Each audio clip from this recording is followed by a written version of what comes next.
হাসিনার ক্ষমতাবান মন্ত্রী এমপি ব্যবসায়ী থেকে শুরু করে আত্মীয় স্বজন বিগত ১৬ বছরে বিদেশে পাচার করেছে হাজার হাজার কোটি টাকা।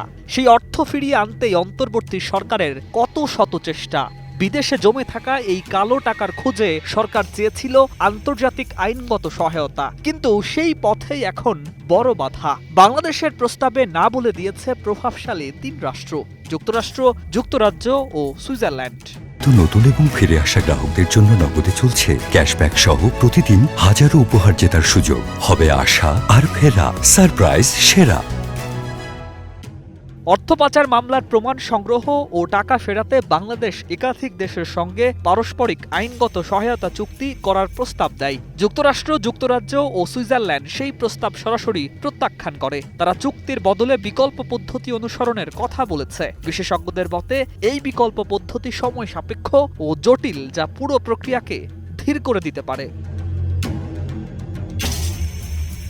মানি লন্ডারিং ও সন্ত্রাসী অর্থায়ন প্রতিরোধে গঠিত ওয়ার্কিং কমিটির তথ্য অনুযায়ী আওয়ামী লীগ সরকারের সময়কার অর্থ পাচার মামলার প্রমাণ সংগ্রহে ১৯টি দেশে মিউচুয়াল লিগ্যাল অ্যাসিস্ট্যান্ট রিকোয়েস্ট পাঠানো হয়। প্রাথমিকভাবে 10টি দেশকে এমএলটি প্রস্তাব দেয়া হলেও কেবল সংযুক্ত আরব আমিরাত, মালয়েশিয়া ও হংকং সম্মত হয়েছে। কানাডা, অস্ট্রেলিয়া, সিঙ্গাপুর ও থাইল্যান্ড এখনও নীরব।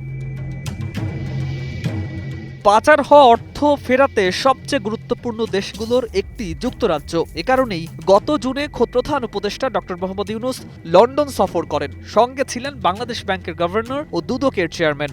ব্রিটিশ প্রধানমন্ত্রীর সঙ্গে বৈঠক না হলেও নিরাপত্তা উপদেষ্টার কাছে সহায়তা চাওয়া হয়। এত উচ্চ পর্যায়ের কূটনৈতিক উদ্যোগের পরও যুক্তরাজ্যের সম্মতি না পাওয়া অন্তর্বর্তী সরকারের জন্য বড় ধাক্কা বলেই মনে করছেন বিশেষজ্ঞরা।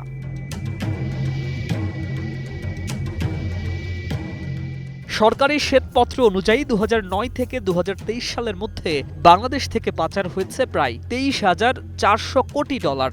শুধু দুবাইয়েই বাংলাদেশিদের শত শত সম্পদের সন্ধান মিলেছে। যুক্তরাজ্যে সাবেক মন্ত্রীদের নামে শতাধিক সম্পত্তির অভিযোগ উঠেছে, যার একটি অংশ জব্দ করেছে ব্রিটিশ সংস্থা এনসিএ। ট্রান্সপারেন্সি ইন্টারন্যাশনাল বাংলাদেশের মতে আইনি চুক্তিতে অনীহা হয়তো ইচ্ছাকৃত বিলম্ব বা স্বার্থের ইঙ্গিত। তবু চুক্তি না হলেও বিকল্প পথে টাকা ফেরানোর লড়াই চালিয়ে যেতে হবে। এটাই এখন অন্তর্বর্তী সরকারের সামনে সবচেয়ে বড় চ্যালেঞ্জ। News desk, ২১ television.